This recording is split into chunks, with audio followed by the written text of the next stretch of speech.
chers concitoyennes, chers concitoyens d'Argenteuil, en 4 ans à titre de député, j'ai été présent à plus de 2000 événements et dernièrement, en préparant mon bilan, j'ai regardé un nombre impressionnant de photos de ces journées souvent mémorables. Chaque événement est unique et chaque fois, les gens que je rencontre et moi sourions. Nous avons l'air heureux, satisfaits. Nous soulignons nos accomplissements, nous honorons le passé, nous accueillons l'avenir. Oui, il y a les interventions d'urgence, les luttes sur le terrain, mais la plupart du temps, nous sommes là pour célébrer la vie. Et pourtant, la vie est loin d'être rose pour tous, et encore moins lorsque sa fin approche.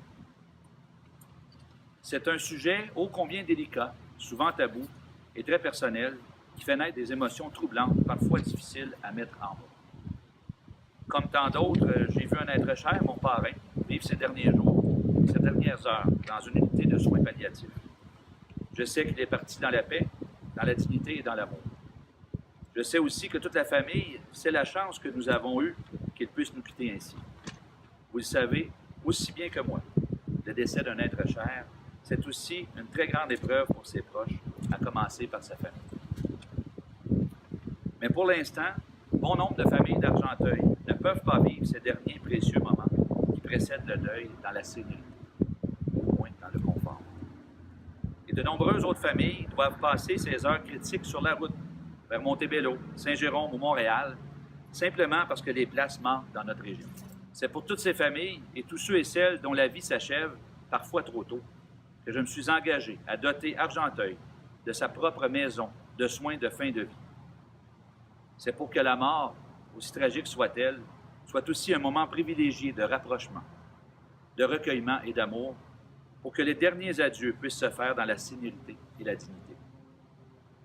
Cette maison de soins de fin de vie, en fait de soins palliatifs, se doit d'être dans un endroit propice à la quiétude, à la célébration de la vie et à l'acceptation du départ. Ce havre de paix doit alors être construit dans un lieu qui est lui-même accueillant, chaleureux et magnifique, un lieu comme on en retrouve aux 4 coins de notre région.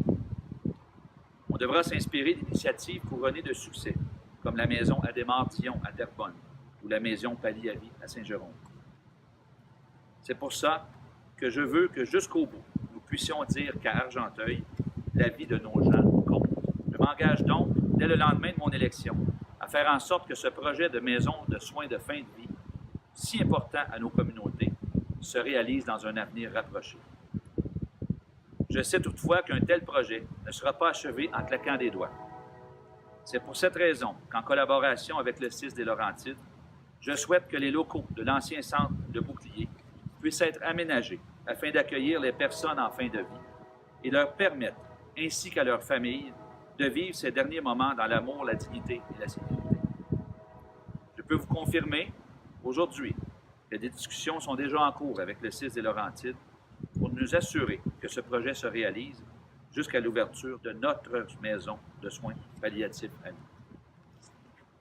Ça, ce ne sont pas des vœux pieux, ni des promesses sans lendemain, comme tous les partis en font présentement. On n'est pas non plus en train de pelleter des nuages. Cette maison de soins de fin de vie, c'est un projet concret pour les gens d'ici, dans Argenteuil, et ce que veulent les gens, c'est ça, du concret. Elle est réaliste, elle est réalisable, et elle va se réaliser. Je vous donne ma parole que j'en fais une mission personnelle, et comme je l'ai fait depuis plus de 4 ans, je vais travailler sans relâche pour accroître et améliorer nos services de proximité et faciliter réellement et concrètement la vie de tous nos citoyens. Je vous remercie. Dans le communiqué de presse, je mentionnais que c'est un projet qui vous tient à cœur depuis longtemps, sur lequel vous travaillez depuis longtemps. Vous avez fait des démarches en tant que député? J'ai fait des démarches en tant que député, et puis c'est un projet qu'on entend dans la communauté qui est un manque réel depuis longtemps. Mais c'est un projet que j'ai fait cheminer, puis que là, maintenant, avec la direction du CIS des Laurentides, parce que c'était comme difficile de mettre en place, on n'avait pas les lieux, avec la fermeture du centre Le Bouclier, mais ça devient comme une évidence. Et c'est pour ça que j'ai eu des discussions avec le CIS des Laurentides pour qu'on puisse faire l'étude de ce projet-là. Et puis, je pense que ça avance à grands pas. Et puis, on pourrait avoir des bonnes nouvelles. Puis, si ça fonctionne, ça devrait être en marche d'ici 1 an, maximum. Est-ce que vous étiez au courant, justement, des démarches qui se faisaient avec le 6 de Laurentides pour le déménagement de l'URFI? Ce qui est arrivé avec l'URFI, c'est qu'on me dit, dans les démarches qui ont été faites, qu'à peu près 80% des usagers ne venaient pas de la région ici. Donc, relocaliser pour donner un service plus centralisé et de partir des études à savoir qu'est-ce qu'on va faire avec le centre pour donner plus de services à la population. C'est sûr qu'il y a un pourcentage de gens qui vont être touchés, qui vont être obligés d'aller plus loin, mais ce qui est important, c'est que l'édifice serve à un plus grand nombre de personnes, de notre région ici. Même chose pour les employés. On me dit que 35 des 38 emplois sont des gens de l'extérieur. Ça reste confirmé. Mais ce qu'on me dit, c'est 35 des 38 emplois qui sont de l'extérieur et 80% des usagers qui sont de l'extérieur. Donc, il y avait différentes opportunités qui étaient envisagées pour remplir le centre de bouclier ici. Mais les discussions qu'on a eues et la pression que je mets pour le fait qu'on ait un centre de soins palliatifs est évident et surtout que la demande est là. Parce que les gens, bien, comme je l'expliquais dans mon discours, vont vers Montebello, vont vers Saint-Jérôme, vont vers Montréal, Terrebonne.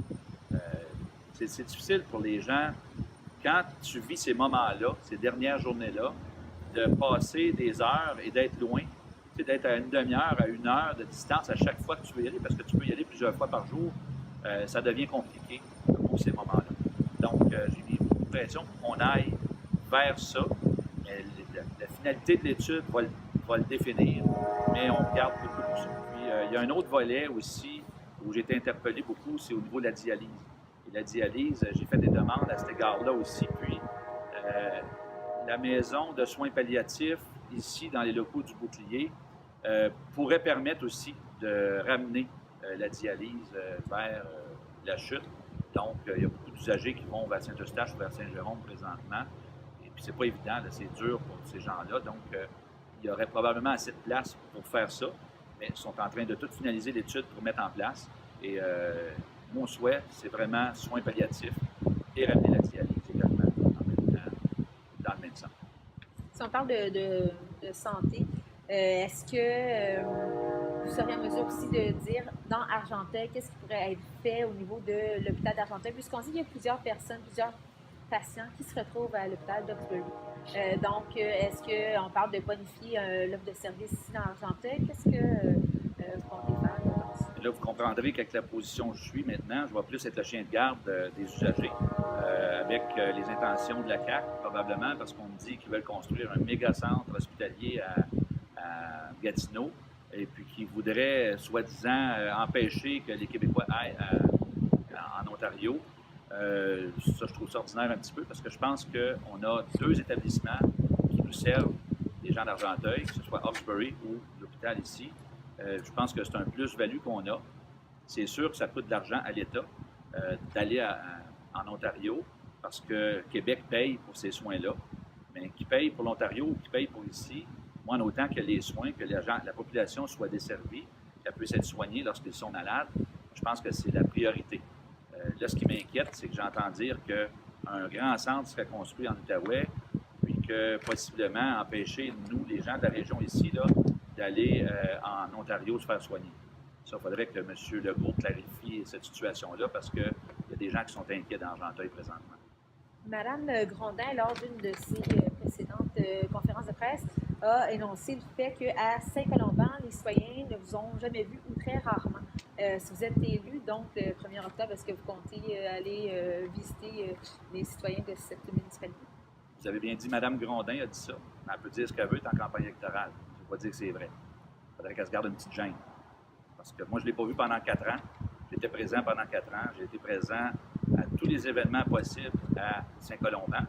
Mais comme vous pouvez le constater, Saint-Colomban n'a pas vraiment un cœur, un centre-ville comme on a à La Chute ou ailleurs. Et donc, les citoyens vont moins vers ça, vont plus vers Saint-Jérôme. Leur vie active est plus vers Saint-Jérôme. Mais à tous les événements possibles, que ce soit avec l'Âge d'or que j'ai amené à l'Assemblée nationale, avec les scouts que je supporte depuis le début, avec la Maison des jeunes, que ce soit pour la guignolée, à tous les hivers, j'ai fait la guignolée avec ces gens-là. Alors, il faudrait peut-être qu'elle s'excuse un petit peu de ses propos pour faire attention à ce qu'elle dit en campagne électorale. On ne peut pas dire n'importe quoi comme ça.